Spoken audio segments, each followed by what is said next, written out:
doing the spiritual work as a mental type. Now, as a mental type, whether or not we believe in the spiritual realm is going to be hugely dependent on how we were raised.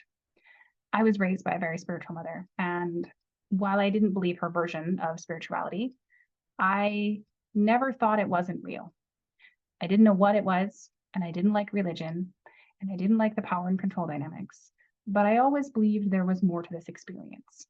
And so it allowed me to stay agnostic and undecided until I needed to have a stronger opinion.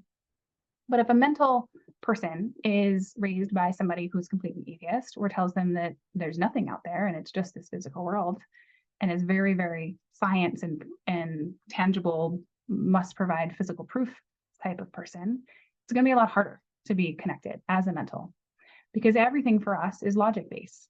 We have to see the hypothesis become the results. We have to have a theory and then we have to try it. And it's more data and more information for us. And so the fun part about this experience, in my opinion, is that everything ultimately comes back to beliefs. Every single part of our experience comes back to beliefs. And as a mental person, that is our strongest asset, is our mental processing. But if your belief as a mental person is that spirituality isn't real, you will create an experience where that's true. And if your belief as a mental person that spirituality is real, you will create an experience where that is also true. And both things are true.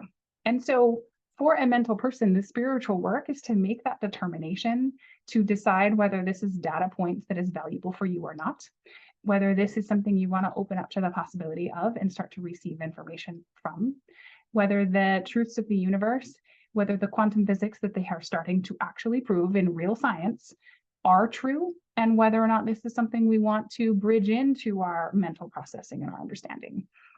Because as a mental person, more data is more to play with. And if we allow ourselves to connect ourselves to that spiritual understanding, all we're doing is broadening our view.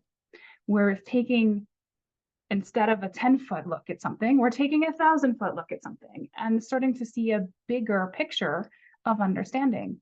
It's no longer about self, it's about humanity. It's no longer about our small little community, it's about the world. And as we start to do that, we start to bridge the data points, our ability to hold a different set of dimensional understandings shifts and move, because as a mental person who is spiritually connected, the universe is open to you. It's open to you to ask questions, to get curious, to put things together and take them apart in a way that none of the other types can do. And so the spiritual work for a mental is to ask questions, is to get understandings, is to bridge information in a way that other people might not be able to put puzzle pieces together, and then to share that with the world, to bridge into, to make things in a tangible way that other people can understand. And just like I'm sharing with you through these videos, my understanding of energy types and going through my mental processing as I'm speaking out there in a way that can be tangibly received and implemented by others in this reality.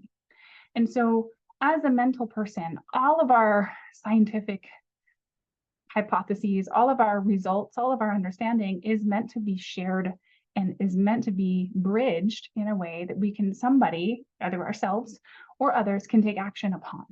It's meant to be part of a bigger outcome of possibility that we get to create in this physical reality.